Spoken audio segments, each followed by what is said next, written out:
सत श्री अकाल। न्यूज़ 18 पंजाब हरियाणा हिमाचल वेख रहे दर्शकों का स्वागत। मैं तुहाडे नाल राजिंदर कौर। देश विच अज तो अनलॉक 2 का आगाज हो गया है। नाइट कर्फ्यू तो अलावा कोई वड्डा बदलाव हालांकि इस विच नहीं किया गया है। अज तो नाइट कर्फ्यू विच 1 घंटे की ढिल दी गई। पहला रात 9 बजे तो सवेरे 5 बजे तक कर्फ्यू जारी होंदा सी। हुण रात 10 बजे तो सवेरे 5 बजे तक कर्फ्यू जिहड़ा है वह लगाया गया है। देश भर 31 जुलाई तक स्कूल कॉलेज बंद रहेंगे। Cinema hall, swimming pool, gym नहीं खुलणगे। कौमांतरी उड़ाणा ते आम रेल सेवा भी बंद रहेगी। घरेलू उड़ाणा ते स्पेशल ट्रेनां च इजाफा हो सकता है। किसी भी तरह के वड्डे प्रोग्रामां ते भी पाबंदी जारी है।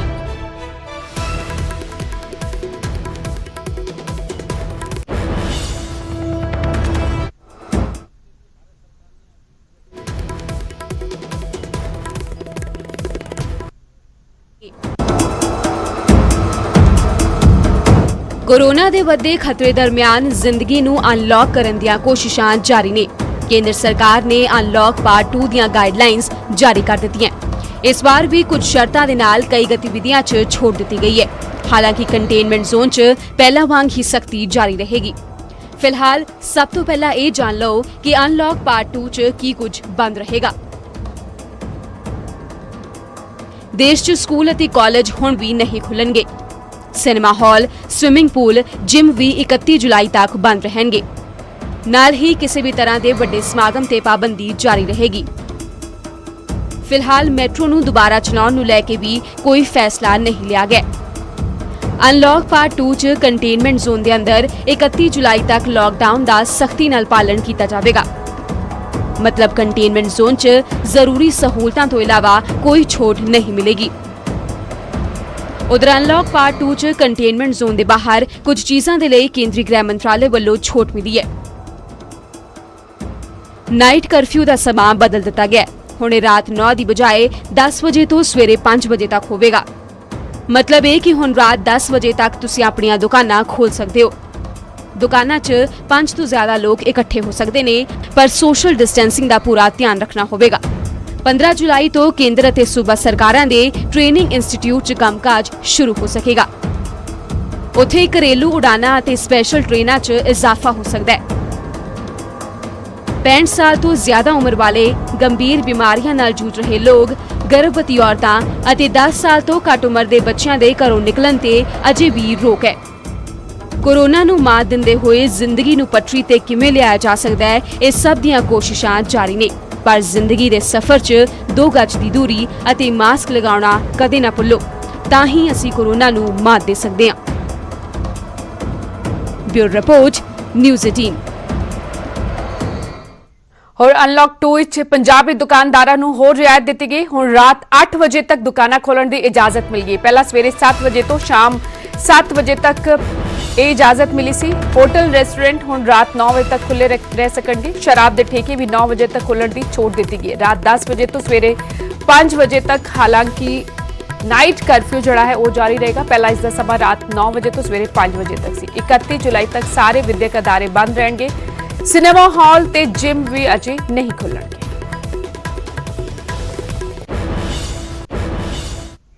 ਜਿਹੜਾ ਮਿਨਿਸਟਰੀ ਆਫ ਹੋਮ ਅਫੇਅਰਸ ਨੇ ਜਿਹੜੀਆਂ ਵੀ ਹਦਾਇਤਾਂ ਜਾਰੀ ਕੀਤੀਆਂ ਤਾਂ ਪੰਜਾਬ ਸਰਕਾਰ ਹੂਬਹੂ ਉਹਨਾਂ ਹਦਾਇਤਾਂ ਤੇ ਹੀ ਅਮਲ ਕਰੇਗੀ, ਜਿਹਦਾ ਮਤਲਬ ਹੈ ਕਿ ਕਰਫਿਊ ਦਾ ਟਾਈਮ ਜਿਹੜਾ ਹੈ ਉਹ 10 ਤੋਂ 5, ਇੰਟਰਸਟੇਟ ਮੂਵਮੈਂਟ ਜਿਹੜੀ ਹੈ ਉਹ ਗੁੱਡਸ ਦੀ ਤੇ ਲੋਕਾਂ ਦੀ ਉਹ ਅਨਰਿਸਟ੍ਰਿਕਟਡ ਹੋ ਜਾਏਗੀ। ਐਂਡ प्रधानमंत्री नरेंद्र मोदी कल देश के मुखातिब होए, देश नूं संबोधन किया। इस दौरान उन्होंने ऐलान किया कि 80 करोड़ लोगों नूं मुफ्त अनाज मिलना जारी रहेगा। यह योजना नवंबर महीने तक जारी रखी जाएगी। प्रधानमंत्री मोदी का सुनेहा इस बार गरीब तबके दे लई सहारा बन के आया है। प्रधानमंत्री ने ऐलान किया है कि लॉकडाउन के दौर च मुफ्त अनाज की जो योजना शुरू की गई सी, उस नूं हुण दिवाली अते छठ यानी नवंबर के अखीर तक जारी रखा जाएगा। प्रधानमंत्री गरीब कल्याण अन्न योजना नाल करीब 80 करोड़ लोगों नूं सीधा फायदा पहुंचा है। हर महीने 5 किलो आटा चौल अते 1 किलो चना दाल मिलती रही है। ਅਤੇ ਜਦੋਂ ਗਰੀਬ ਵਰਗ ਦੇ ਸਾਹਮਣੇ ਰੋਜ਼ੀ ਰੋਟੀ ਦਾ ਸਭ ਤੋਂ ਵੱਡਾ ਸੰਕਟ ਖੜਾ ਹੈ, ਮੋਦੀ ਸਰਕਾਰ ਨੇ ਇਸ ਯੋਜਨਾ ਨੂੰ 5 ਮਹੀਨਿਆਂ ਲਈ ਹੋਰ ਵਧਾ ਦਿੱਤਾ ਹੈ। ਜਿਸ ਤੇ ਕਰੀਬ 1.5 ਲੱਖ ਕਰੋੜ ਦੇ ਖਰਚ ਦਾ ਅੰਦਾਜ਼ਾ ਹੈ। प्रधानमंत्री गरीब कल्याण अन्न योजना का विस्तार अब दिवाली और छठ पूजा तक यानी नवंबर महीने के आखिर तक कर दिया जाएगा। ਇਸ ਵੱਡੇ ਐਲਾਨ ਦੇ ਸਮੇਂ ਪ੍ਰਧਾਨ ਮੰਤਰੀ ਨੇ ਦੇਸ਼ ਦੇ ਕਿਸਾਨਾਂ ਅਤੇ ਟੈਕਸ ਪੇਅਰ ਨੂੰ ਖਾਸ ਤੌਰ ਤੇ ਯਾਦ ਕੀਤਾ। ਪ੍ਰਧਾਨ ਮੰਤਰੀ ਨੇ ਕਿਹਾ ਕਿ ਜੇਕਰ ਸਰਕਾਰ ਗਰੀਬਾਂ ਦੇ ਲਈ ਇਹ ਸਭ ਕੁਝ ਕਰ ਪਾ ਰਹੀ ਹੈ ਤਾਂ ਇਸ ਦੀ ਵਜ੍ਹਾ ਨੇ ਦੇਸ਼ ਦੇ ਮਿਹਨਤਕਸ਼ ਕਿਸਾਨ ਅਤੇ ईमानदार टैक्स पेयर। जरूरतमंद को सरकार अगर मुफ्त अनाज दे पा रही है तो इसका श्रेय प्रमुख रूप से 2 वर्गों को जाता है। पहला, हमारे देश के मेहनती किसान, हमारे अन्नदाता, और दूसरा हमारे देश के ईमानदार टैक्स पेयर। कोरोना ਨਾਲ ਲੜਾਈ 'ਚ ਸਰਕਾਰ ਨੇ ਲਾਕਡਾਊਨ ਦਾ ਜੋ ਫੈਸਲਾ ਲਿਆ ਹੈ ਉਸਨੇ ਸਭ ਤੋਂ ਵੱਡਾ ਨੁਕਸਾਨ ਗਰੀਬ, ਮਜ਼ਦੂਰ ਅਤੇ ਕਿਸਾਨ ਤਬਕੇ ਨੂੰ ਪਹੁੰਚਾਇਆ ਹੈ। ਹੁਣ ਸਰਕਾਰ ਦੀ ਕੋਸ਼ਿਸ਼ ਹੈ ਉਹਨਾਂ ਨੂੰ ਘੱਟੋ-ਘੱਟ ਇੰਨਾ ਸਹਾਰਾ ਦੇਣ ਦੀ ਕਿ ਉਹ ਇੱਕ ਵਾਰ ਫਿਰ ਤੋਂ ਨਵੀਂ ਸ਼ੁਰੂਆਤ ਕਰ ਸਕਣ। Bureau report, news 18। ਹੋਰ ਇਸ ਵਕਤ ਦੀ ਅਹਿਮ ਖਬਰ ਪੰਜਾਬ ਵਿੱਚ ਅੱਜ ਤੋਂ ਬੱਸ ਵਿੱਚ ਸਫ਼ਰ ਮਹਿੰਗਾ ਹੋ ਗਿਆ। ਆਮ ਬੱਸ ਦਾ ਕਿਰਾਇਆ 6 ਪੈਸੇ ਪ੍ਰਤੀ ਕਿਲੋਮੀਟਰ ਵਧਾ ਦਿੱਤਾ ਗਿਆ। HPAC ਦਾ ਕਿਰਾਇਆ 7 ਪੈਸੇ ਪ੍ਰਤੀ ਕਿਲੋਮੀਟਰ ਵਧਾਇਆ ਗਿਆ। ਵੋਲਵੋ ਦਾ ਕਿਰਾਇਆ 11 ਪੈਸੇ ਪ੍ਰਤੀ ਕਿਲੋਮੀਟਰ ਵਧਾ ਦਿੱਤਾ ਗਿਆ ਹੈ। लॉकडाउन के चलते पहला ही कारोबार ठप रहे, आर्थिक मंदी की मार पै रही है, आम लोग सब तो वध मुश्किलों का सामना कर रहे हैं। इस विचाले पंजाब विच आज तो बस का सफर महंगा हो गया है। हवाला दिता जा रहा है कि पेट्रोल डीजल के रेट वधे ने, सो बस का सफर जड़ा है पंजाब विच महंगा कर दिता गया है। आम बस का किराया 6 पैसे प्रति किलोमीटर वधा दिता गया, जदों कि HPAC का किराया 7 पैसे, वोल्वो का किराया 11 पैसे प्रति किलोमीटर ਵਧਾ ਦਿੱਤਾ ਗਿਆ।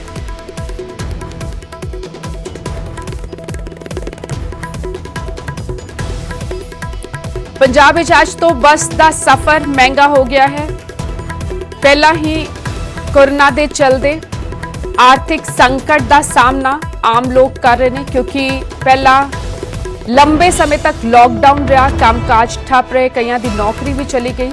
इस विचाले हुण जदों अनलॉक शुरू होया है तां भी लोग घरों बाहर निकल रहे। नपिंदर बराड़ मेरे सहयोगी इस वक्त जुड़ चुके हैं। नपिंदर, हवाला दिता जा रहा है पेट्रोल डीजल के दाम वधे ने, इस करके किराया जिहड़ा है वो वधा दिता गया, पर आम लोगों ते तां दोहरी मार पै रही है। वो भी पेट्रोल डीजल दा महंगा किराया, महंगा जिहड़ा पेट्रोल डीजल है वो पवा रहे ने। इस तो अलावा जे बसां सफर कर रहे हैं तां वाधू किराया देना पेगा। हुण देखो जिंदर, बेशक अज ये जो तक दिता जाए कि तेल जो रेट वध है वो करके जोड़े किराए कितों बढ़ाए गए हैं, पर इस तो पहला कह सकते महीना पहला इस चीज के संकेत दिते थे, स्पष्ट किया कि जो बस किराए ने, क्योंकि जो बसा शुरू करने की गल हुई थी, जो 50% सवारियों ने बसा चलाने की गल हुई तो कुछ वे संकेत जो दे दिते गए साफ हो गया जोड़ा है ट्रांसपोर्ट मिनिस्टर के वालों कि जो किराए ने वो बढ़ाए जा सकते हैं, पर किस कदर बढ़ाए जा सकते इस बारे संगीत में ये लगता है कि शायद थोड़ा बहुत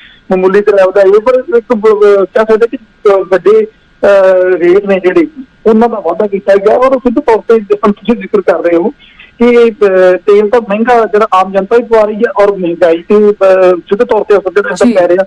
बाकी चीज़ों के रेट जोड़े ने, क्योंकि सीधे तौर पर तेल के नाल जुड़ियां हुई ने कीमत, ट्रांसपोर्टेशन है जी वो डीजल के नाल होनी है, तो जब आम जनता से तो पहले ही बड़ा बोझ पै रहा, तो डबल बोझ है जोड़ा वो जनता से पै गया। और सीधे तौर पर चाहे कुछ भी हो मारी जी है वो आम जनता जा रही है। बिल्कुल, शुक्रिया नपिंदर तमाम जानकारी लिए। सो बस तो जो आज सफर करना चाहोगे तो किराया ज्यादा देना पड़ेगा। पंजाब सरकार ने किराया जड़ा है बस का वो वधा दिता है। आम बस का किराया 6 पैसे प्रति किलोमीटर वधिया, वोल्वो का किराया 11 पैसे प्रति किलोमीटर वधा दिता गया है।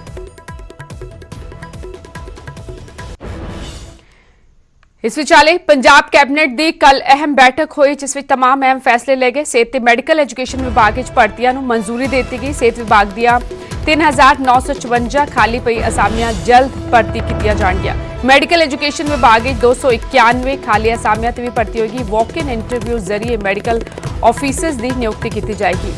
ਕੋਰੋਨਾ ਸੰਕਟ ਇਸ ਵੇਲੇ ਚੱਲ ਰਿਹਾ, ਹਰ ਰੋਜ਼ ਵੱਡੀ ਗਿਣਤੀ ਵਿੱਚ ਕੋਰੋਨਾ ਤੇ ਨਵੇਂ ਕੇਸ ਸਾਹਮਣੇ ਆ ਰਹੇ ਨੇ। ਇਸ ਵਿਚਾਲੇ ਸਿਹਤ ਸਹੂਲਤਾਂ ਨੂੰ ਦੁਰਸਤ ਕਰਨ ਦੀ ਕੋਸ਼ਿਸ਼ ਪੰਜਾਬ ਸਰਕਾਰ ਵੱਲੋਂ ਕੀਤੀ ਜਾ ਰਹੀ। ਸਿਹਤ ਵਿਭਾਗ ਦੀਆਂ ਖਾਲੀ ਪਈ ਅਸਾਮੀਆਂ ਜਿਹੜੀਆਂ ਨੇ ਉਹ ਭਰੀਆਂ ਜਾਣਗੀਆਂ। ਵਾਕ ਇਨ ਇੰਟਰਵਿਊ ਦੇ ਜ਼ਰੀਏ ਮੈਡੀਕਲ ਆਫੀਸਰਸ ਦੀ ਨਿਯੁਕਤੀ ਹੋਏਗੀ।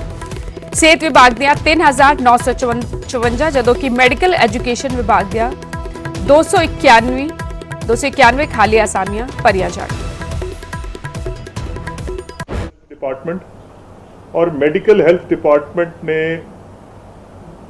अगले 2 ਮਹੀਨਿਆਂ ਦੇ ਵਿੱਚ ਤਕਰੀਬਨ 4000 ਨਵੀਆਂ ਨੌਕਰੀਆਂ ਜਾਂ ਨਵੇਂ ਜਿਹੜੇ ਪੋਸਟ ਹੈ ਉਹ ਉਹਨਾਂ ਨੇ ਭਰਨੀਆਂ ਹੈ। ਇਹ ਮੈਡੀਕਲ ਐਜੂਕੇਸ਼ਨ ਤੇ ਰਿਸਰਚ ਡਿਪਾਰਟਮੈਂਟ ਹੁੰਦਾ ਹੈ, ਮੈਡੀਕਲ ਨਾਲ ਹੀ ਜੁੜਿਆ ਹੁੰਦਾ ਹੈ, ਪਰ ਇਹ ਮੈਡੀਕਲ ਕਾਲਜਸ ਵਗੈਰਾ ਚਲਾਉਂਦਾ ਹੈ ਔਰ ਇਹਨਾਂ ਨੂੰ ਵੀ ਤਕਰੀਬਨ 291 ਨਵੀਆਂ ਪੋਸਟ ਜਿਹੜੀਆਂ ਉਹ ਕੈਬਨਿਟ ਨੇ ਮਨਜ਼ੂਰੀ ਦਿੱਤੀ ਹੈ, ਜਿਹਦੇ ਵਿੱਚ ਕਿ ਜਿਹੜੇ ਰੈਜ਼ੀਡੈਂਟ ਡਾਕਟਰਸ ਹੈ, ਰੈਜ਼ੀਡੈਂਟ ਡਾਕਟਰ ਦਾ ਮਤਲਬ ਹੈ ਜਿਹੜੇ ਬੱਚਿਆਂ ਨੇ ਹੁਣੇ ਆਪਣੀ ਤਾਲੀਮ ਜਿਹੜੀ ਹੈ ਉਹ ਪੂਰੀ ਕੀਤੀ ਹੈ ਔਰ ਉਹਨਾਂ ਦੀਆਂ ਕੋਈ 247 ਨਵੀਆਂ ਪੋਸਟਾਂ ਜਿਹੜੀਆਂ ਉਹ ਸਰਕਾਰ ਨੇ ਕੋਰੋਨਾ ਦੇ ਕਹਿਰ ਵਿਚਾਲੇ ਅੱਜ ਕਿਸਾਨਾਂ ਦੇ ਨਾਲ ਚਰਚਾ ਕਰਨਗੇ ਮੁੱਖ ਮੰਤਰੀ ਕੈਪਟਨ ਅਮਰਿੰਦਰ ਸਿੰਘ। ਦੁਪਹਿਰ 2:30 ਵਜੇ ਮੁੱਖ ਮੰਤਰੀ डिजिटल संवाद करेंगे। ਵੱਖ-ਵੱਖ ਸ਼ਹਿਰਾਂ ਤੋਂ ਕਿਸਾਨ ਮੁੱਖ ਮੰਤਰੀ ਦੇ ਨਾਲ ਜੁੜਨਗੇ, ਆਪਣੇ ਸਵਾਲ ਪੁੱਛਣਗੇ, ਉਹਨਾਂ ਦੇ ਨਾਲ ਗੱਲ ਕਰਨਗੇ। ਖੇਤੀਬਾੜੀ ਲਿਆਂਦੇ ਗਏ ਕੇਂਦਰ ਦੇ ਆਰਡੀਨੈਂਸਾਂ ਤੇ ਇਸ ਦੌਰਾਨ ਚਰਚਾ ਹੋਏਗੀ। ਕਿਸਾਨਾਂ ਦੇ ਮੁੱਦੇ ਤੇ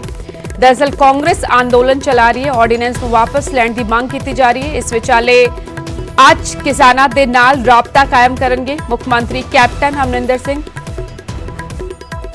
ਦੁਪਹਿਰ 2:30 ਵਜੇ ਦਾ ਸਮਾਂ ਰੱਖਿਆ ਗਿਆ ਹੈ। ਵੱਖ-ਵੱਖ ਸ਼ਹਿਰਾਂ ਤੋਂ ਕਿਸਾਨ ਜੁੜਨਗੇ, ਖੇਤੀਬਾੜੀ ਲਿਆਂਦੇ ਗਏ ਕੇਂਦਰ ਦੇ ਆਰਡੀਨੈਂਸ ਤੇ ਚਰਚਾ ਹੋਏਗੀ।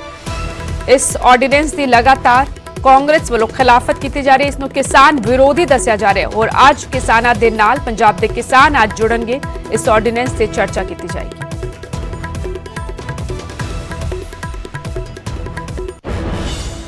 ਇਸ ਵਿਚਾਲੇ ਲਗਾਤਾਰ ਮਹਿੰਗੇ ਹੋਏ ਤੇਲ ਤੇ ਸੁਖਬੀਰ ਬਾਦਲ ਨੇ ਪ੍ਰਧਾਨ ਮੰਤਰੀ ਨੂੰ ਇੱਕ ਚਿੱਠੀ ਲਿਖੀ ਹੈ। ਪ੍ਰਧਾਨ ਮੰਤਰੀ ਤੋਂ ਐਕਸਾਈਜ਼ ਡਿਊਟੀ ਘੱਟ ਕਰਨ ਦੀ ਮੰਗ ਕੀਤੀ ਹੈ। ਡੀਜ਼ਲ ਦੀਆਂ ਕੀਮਤਾਂ ਵਧਣ ਨਾਲ ਕਿਸਾਨਾਂ ਨੂੰ ਪਰੇਸ਼ਾਨੀ ਹੋਈ ਹੈ। ਮਹਿੰਗੇ ਤੇਲ ਨਾਲ ਜ਼ਰੂਰੀ ਚੀਜ਼ਾਂ ਦੀਆਂ ਕੀਮਤਾਂ ਤੇ ਅਸਰ ਪੈ ਰਿਹਾ ਹੈ। ਸਮਾਜ ਦੇ ਹਿੱਤ ਵਿੱਚ ਵਧੀਆ ਕੀਮਤਾਂ ਨੂੰ ਵਾਪਸ ਲੈਣਾ ਜ਼ਰੂਰੀ ਹੈ। ਸੁਖਬੀਰ ਬਾਦਲ ਨੇ ਮੁੱਖ ਮੰਤਰੀ ਕੈਪਟਨ ਨੂੰ ਵੀ ਚਿੱਠੀ ਲਿਖੀ ਅਤੇ ਮੁੱਖ ਮੰਤਰੀ ਤੋਂ ਸਟੇਟ ਟੈਕਸ ਘਟਾਉਣ ਦੀ ਵੀ ਮੰਗ ਕੀਤੀ। ਲਗਾਤਾਰ 21-22 ਦਿਨਾਂ ਤੱਕ ਤੇਲ ਦੇ ਰੇਟ ਵਧੇ ਨੇ, ਪੈਟਰੋਲ ਡੀਜ਼ਲ ਦੀਆਂ ਕੀਮਤਾਂ ਵਧੀਆਂ ਨੇ। ਡੀਜ਼ਲ ਦੀਆਂ ਕੀਮਤਾਂ ਵਧਣ ਕਾਰਨ ਸਭ ਤੋਂ ਵੱਧ ਜਿਹੜਾ ਨੁਕਸਾਨ ਹੈ, ਸਭ ਤੋਂ ਵੱਧ ਪਰੇਸ਼ਾਨੀ ਜਿਹੜੀ ਹੈ ਉਹ ਕਿਸਾਨਾਂ ਨੂੰ ਝੱਲਣੀ ਪੈ ਰਹੀ ਹੈ, ਕਿਉਂਕਿ ਇਸ ਵੇਲੇ ਝੋਨੇ ਦੀ ਬਿਜਾਈ ਦਾ ਸੀਜ਼ਨ ਚੱਲ ਰਿਹਾ ਹੈ ਅਤੇ ਡੀਜ਼ਲ ਦੀ ਖਪਤ ਸਿੰਚਾਈ ਦੌਰਾਨ ਜ਼ਿਆਦਾ ਹੋ ਜਾਂਦੀ ਹੈ। ਸੋ ਸੁਖਬੀਰ ਬਾਦਲ ਨੇ ਵੀ ਹੁਣੇ ਮੁੱਦਾ ਚੁੱਕਿਆ ਹੈ, ਪ੍ਰਧਾਨ ਮੰਤਰੀ ਨੂੰ ਚਿੱਠੀ ਲਿਖ ਕੇ ਨਾਲ ਹੀ ਐਕਸਾਈਜ਼ ਡਿਊਟੀ ਕੇਂਦਰ ਸਰਕਾਰ ਤੋਂ ਘੱਟ ਕਰਨ ਦੀ ਮੰਗ ਕੀਤੀ ਹੈ ਤੇ ਪੰਜਾਬ ਸਰਕਾਰ ਤੋਂ ਮੰਗ ਕੀਤੀ ਹੈ ਕਿ ਵੈਟ ਜਿਹੜਾ ਹੈ ਉਹ ਘਟਾਇਆ ਜਾਵੇ। ਇਸ ਵਿਚਾਲੇ ਸੀਨੀਅਰ ਅਕਾਲੀ ਆਗੂ ਬਿਕਰਮ ਮਜੀਠੀਆ ਨੇ ਇੱਕ ਵਾਰ ਫਿਰ ਕੈਬਨਿਟ ਮੰਤਰੀ ਸੁਖਜਿੰਦਰ ਰੰਧਾਵਾ ਨੂੰ ਨਿਸ਼ਾਨੇ ਤੇ ਲਿਆ। ਮਜੀਠੀਆ ਨੇ ਕਿਹਾ ਕਿ ਰੰਧਾਵਾ ਨੇ ਇਹਨਾਂ ਹਾਲਾਤ ਵਿੱਚ ਵੀ ਠੱਗੀ ਮਾਰਨ ਦਾ ਨਵਾਂ ਤਰੀਕਾ ਲੱਭਿਆ। ਮਜੀਠੀਆ ਨੇ ਕਿਹਾ ਕਿ ਕੋਆਪਰੇਟਿਵ ਵਿਭਾਗ ਵਿੱਚ ਇੰਸ਼ੋਰੈਂਸ ਲਈ ਸਿੰਗਲ ਟੈਂਡਰ ਨੂੰ ਮਨਜ਼ੂਰੀ ਦਿੱਤੀ ਗਈ, ਜੋ ਸਿੱਧੇ ਤੌਰ ਤੇ ਕੇਂਦਰ ਸਰਕਾਰ ਦੇ ਦਿਸ਼ਾ ਨਿਰਦੇਸ਼ਾਂ ਦੇ ਉਲਟ ਹੈ ਅਤੇ ਇਹ ਸਭ ਕੁਝ ਮੰਤਰੀ ਦੇ ਕਹਿਣ ਤੇ ਹੋਇਆ। ਇਹਨਾਂ ਇਲਜ਼ਾਮਾਂ ਤੇ ਸਾਡੇ ਵੱਲੋਂ ਕੈਬਨਿਟ ਮੰਤਰੀ ਸੁਖਜਿੰਦਰ ਰੰਧਾਵਾ ਨਾਲ ਵੀ ਗੱਲ ਕਰਨ ਦੀ ਕੋਸ਼ਿਸ਼ ਕੀਤੀ ਗਈ, ਪਰ ਉਹਨਾਂ ਨੇ ਕੋਈ ਪ੍ਰਤੀਕਿਰਿਆ ਦੇਣ ਤੋਂ ਇਨਕਾਰ ਕਰ ਦਿੱਤਾ। ਇਸ ਸਮੇਂ 'ਚ ਵੀ ਇਹਨਾਂ ਦਾ ਵਜ਼ੀਰ ਸੁਖੀ ਰੰਧਾਵੇ ਨੇ ਇਨੋਵੇਟਿਵ ਤਰੀਕਾ ਲੱਭ ਲਿਆ ਠੱਗੀ ਮਾਰਨ ਦਾ। 2017 government of India ministry of finance department of expenditure ਇਹ ਕੀ ਕਹਿੰਦੇ ਆ ਸਿੰਗਲ ਟੈਂਡਰ ਬਾਰੇ, ਕਿਉਂਕਿ ਸਿੰਗਲ ਟੈਂਡਰ ਦੀਆਂ ਧੱਜੀਆਂ ਉਡਾਈਆਂ ਗਈਆਂ ਨੇ ਉਸ ਕਾਨੂੰਨ ਦੀਆਂ, ਉਸ ਐਕਟ ਦੀਆਂ। ਕਲੀਅਰਲੀ ਕਹਿੰਦਾ ਹੈ ਕਿ ਇਹ ਕਵਰ ਹੋਰ ਕੋਈ ਨਹੀਂ ਦੇ ਸਕਦਾ, ਇੱਕੋ ਹੀ ਕੰਪਨੀ ਹੈ ਜਿਹੜੀ ਦੇ ਸਕਦੀ ਹੈ। ਫਿਰ ਤੁਸੀਂ ਖੋਲੋ, ਨਹੀਂ ਤਾਂ ਨਹੀਂ ਖੋਲੋ। ਔਰ ਇਹ ਟੈਂਡਰ ਕਿਸ ਤਰੀਕ ਨੂੰ ਦਿੱਤਾ ਜਾ ਰਿਹਾ? 11 ਮਈ ਨੂੰ ਦਿੱਤਾ ਜਾ ਰਿਹਾ। ਮਤਲਬ ਜਿਹੜੀ ਚੀਜ਼ ਤੁਹਾਨੂੰ 1.5-2 ਮਹੀਨੇ ਦੀ ਪਤਾ ਹੈ, ਫਿਰ ਵੀ ਤੁਸੀਂ ਨਹੀਂ ਟੱਲ ਰਹੇ। ਐਡੀ ਕੀ ਆਫਤ ਆ ਗਈ। ਔਰ ਤੁਸੀਂ ਵੇਖੋ ਅੱਜ ਤੱਕ 2 ਡੈਥਾਂ ਹੋਈਆਂ ਨੇ ਔਰ ਉਹਨਾਂ 2 ਡੈਥਾਂ 'ਚ ਅੱਜ ਤੱਕ ਸਰਕਾਰੀ, ਰੱਬ ਕਰੇ ਕੋਈ ਦੀ ਸਿੱਧੀ ਡੈਥ ਨਾ ਹੋਵੇ, ਮਗਰ ਅਸਲੀਅਤ ਕੀ ਹੈ ਇੱਕ ਕਾਨੂੰਗੋ ਸਾਹਿਬ ਔਰ ਇੱਕ ਅਨਿਲ ਕੋਹਲੀ ਜੀ, ਜਿਨ੍ਹਾਂ ਨੂੰ ਸਰਕਾਰ ਨੇ ਪੈਸੇ ਦਿੱਤੇ ਆ, ਪੰਜਾਬ ਸਰਕਾਰ ਨੇ ਜ਼ਰੂਰ ਦਿੱਤੇ ਆ, ਮਗਰ ਦਿੱਤੇ ਕਿੱਥੋਂ? ਗਵਰਨਮੈਂਟ ਆਫ ਇੰਡੀਆ 50-50 ਲੱਖ ਰੁਪਈਆ ਦਊਗੀ ਤੇ ਜਦੋਂ ਦੇ ਰਹੀ ਹੈ ਫਿਰ ਤੁਹਾਨੂੰ ਕਿਸੇ ਇੰਸ਼ੋਰੈਂਸ ਕੰਪਨੀ ਨੂੰ ਲਿਆਓ। ਹੁਣ ਪੰਜਾਬ ਦੇ ਨਾਲ ਜੁੜਿਆ ਕੋਰੋਨਾ ਅਪਡੇਟ ਦੇ ਦਈਏ। ਪੰਜਾਬ ਵਿੱਚ ਕੋਰੋਨਾ ਨਾਲ 6 ਹੋਰ ਲੋਕਾਂ ਦੀ ਮੌਤ ਹੋਈ। ਅੰਮ੍ਰਿਤਸਰ ਵਿੱਚ 2 ਤੇ ਲੁਧਿਆਣਾ 'ਚ 1 ਸ਼ਖਸ ਦੀ ਮੌਤ ਹੋਈ। ਪਟਿਆਲਾ, ਮੋਹਾਲੀ, ਜਲੰਧਰ ਵਿੱਚ ਵੀ ਇੱਕ ਸ਼ਖਸ ਨੇ ਦਮ ਤੋੜ ਦਿੱਤਾ। ਪੰਜਾਬ ਵਿੱਚ ਕੋਰੋਨਾ ਨਾਲ ਹੁਣ ਤੱਕ 146 ਲੋਕਾਂ ਦੀ ਜਾਨ ਗਈ ਹੈ। 24 ਘੰਟੇ 150 ਤੋਂ ਜ਼ਿਆਦਾ ਨਵੇਂ ਮਾਮਲੇ ਸਾਹਮਣੇ ਆਏ ਨੇ। ਪੰਜਾਬ ਵਿੱਚ 5500 ਦੇ ਪਾਰ ਪਹੁੰਚ ਚੁੱਕੀ ਹੈ ਮਰੀਜ਼ਾਂ ਦੀ ਗਿਣਤੀ। ਲੁਧਿਆਣਾ 'ਚ 40 ਨਵੇਂ ਮਰੀਜ਼ ਮਿਲੇ ਨੇ। ਜਲੰਧਰ 'ਚ 26 ਤੇ ਅੰਮ੍ਰਿਤਸਰ 'ਚ 12 ਨਵੇਂ ਮਰੀਜ਼ ਮਿਲੇ ਨੇ। ਸੰਗਰੂਰ ਵਿੱਚ ਵੀ कोरोना कहर बरपा रहे 18 नवे मामले सामने आए ने।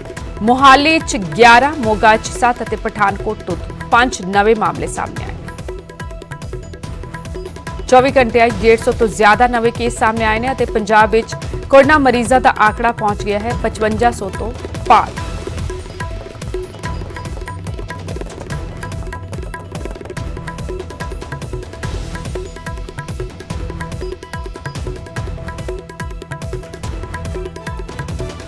हरियाणा का अपडेट देंगे। हरियाणा 24 घंटे 300 तो ज्यादा नवे केस आए हैं। हरियाणा मरीजों की गिनती 14,500 के पार पहुंच गई। हरियाणा 10,000 के करीब मरीज ठीक भी हुए हैं। गुरुग्राम में 87 नवे मरीज मिले ने।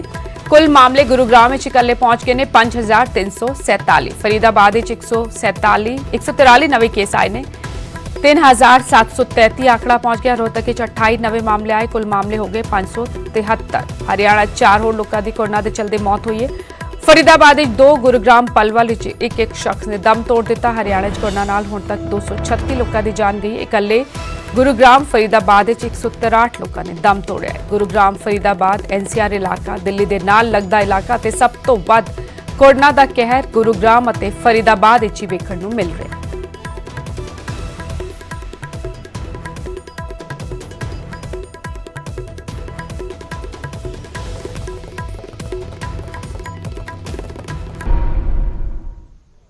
इस वक्त वड्डी खबर मोगा तो आ रही है, जिथे बाघा पुराणा च धमाका होया। कोरियर दी दुकान दे बाहर धमाका होया है। धमाके च एक शख्स गंभीर रूप च जख्मी हो गया है। CCTV च कैद हो गया धमाके दी तस्वीरां। फॉरेंसिक टीम हुण मौके ते पहुंची है ते मामले की जांच की जा रही है। मोगा दे बाघा पुराणा च धमाका होया है। कोरियर दी दुकान दे बाहर यह धमाका होया है। धमाके च एक शख्स गंभीर रूप च जख्मी होया है। CCTV च कैद हुई ने धमाके दी तस्वीरां। फिलहाल फॉरेंसिक टीम पुलिस मौके ते पहुंची है ते मामले की जांच की जा रही है। एक शख्स दस्या जा रहा है गंभीर रूप में जख्मी हुआ है। मोगा तो दीपक सिंगला मेरे सहयोगी जुड़ चुके हैं। दीपक, किस वक्त पूरा मामला दस्या जा रहा है और की कुछ जांच च निकल के आया हाले तक?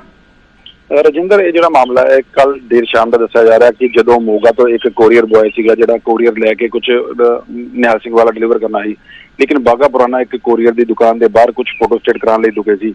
ਉਹਨਾਂ ਦੇ ਵਿੱਚੋਂ ਇੱਕ ਲੜਕਾ ਜਿਹੜਾ ਡਿਲੀਵਰੀ ਬॉय ਸੀਗਾ, ਜਦੋਂ ਦੁਕਾਨ ਦੇ ਬਾਹਰ ਬੈਠਣ ਲੱਗਾ, ਜਦੋਂ ਜ਼ਮੀਨ ਤੇ ਬੈਠਾ ਤੇ ਉਸ ਤੋਂ ਬਾਅਦ ਹੀ ਇੱਕ ਧਮਾਕਾ ਹੋਇਆ। ਧਮਾਕਾ ਹੋਣ ਤੋਂ ਬਾਅਦ ਜਿਹੜਾ ਉਹ ਲੜਕਾ ਸੀਗਾ ਕਾਫੀ ਉਛਲ ਕੇ ਗਿਰਿਆ ਔਰ ਮੌਕੇ ਤੇ ਜਿਹੜੀ ਪੁਲਿਸ ਪਹੁੰਚੀ। ਪੁਲਿਸ ਦੇ ਆਲਾ ਅਧਿਕਾਰੀ ਜਿਹੜੇ ਮੋਗਾ ਦੇ SSP ਦੇ ਨਾਲ ਸਾਰੇ ਆਲਾ ਅਧਿਕਾਰੀ ਜਿਹੜੇ ਮੌਕੇ ਤੇ ਪਹੁੰਚੇ, ਉਹਨਾਂ ਨੇ ਜਾਂਚ ਕੀਤੀ ਔਰ ਇਹ ਬਲਾਸਟ ਕਿਵੇਂ ਹੋਇਆ। ਪਹਿਲਾਂ ਜਿਹੜੀ ਸ਼ੰਕਾ ਜਤਾਈ ਜਾ ਰਹੀ ਸੀ ਕਿ ਇਹ ਕੋਰੀਅਰ ਦੇ ਵਿੱਚ ਬਲਾਸਟ ਹੋਇਆ, ਪਾਰਸਲ ਦੇ ਵਿੱਚ ਬਲਾਸਟ ਹੋਇਆ, ਲੇਕਿਨ ਉਸ ਤੋਂ ਬਾਅਦ देर रात तक 11 बजे तक जी फॉरेंसिक टीम जी पहुंची मौके पर, बठिंडा तो पहुंची सी, फॉरेंसिक यूनिट पहुंचा सी, उन्होंने भी मैसेज किया।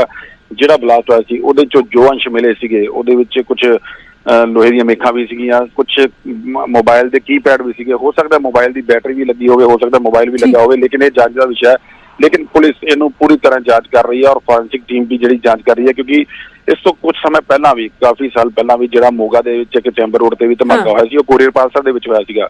लेकिन ये भी जो धमाका है इनू भी काफी गहराई नाल देखा जा रहा है। आखिर जिसने भी ये धमाका किया वो किस मंशा नाल कीता और क्यों। जिहड़ा पुलिस हुण कह रही है कि एक इंटरलॉक टाइल टाइप जिहड़ा सीगा वो जमीन ते रखिया होया सीगा, जदों ये कोरियर बॉय उत्ते बैठा ते वो ब्लास्ट हो गया। लेकिन ਜਿਹੜੀਆਂ ਜਾਂਚ ਏਜੰਸੀਆਂ ਇਸ ਮਾਮਲੇ ਦੇ ਵਿੱਚ ਹੁਣ ਪੂਰਾ ਕਾਰਵਾਈ ਕਰ ਰਹੀਆਂ। ਰਾਤ ਨੂੰ ਵੀ ਬਠਿੰਡਾ ਤੋਂ ਯੂਨਿਟ ਆਇਆ ਸੀਗਾ, ਹੋ ਸਕਦਾ ਅੱਜ ਸਵੇਰੇ ਵੀ, ਕਿਉਂਕਿ ਰਾਤੀ SSP ਸਾਹਿਬ ਦਾ ਕਹਿਣਾ ਸੀਗਾ ਕਿ ਸਵੇਰੇ ਵੀ ਚੰਡੀਗੜ੍ਹ ਤੋਂ ਕੋਈ ਜਾਂਚ ਏਜੰਸੀ ਆਏਗੀ ਜਿਹੜੀ ਇਸ ਚੀਜ਼ ਨੂੰ ਐਨਾਲਿਸਿਸ ਕਰੇਗੀ ਔਰ ਸਾਰਾ ਪਤਾ ਲਗਾਇਆ ਜਾਏਗਾ ਕਿ ਇਹ ਕਿਉਂ ਕਾਰਨ ਕੀ ਹੈ ਜਿਹੜਾ ਬਲਾਸਟ ਕੀਤਾ। शुक्रिया दीपक तमाम जानकारी ਲਈ।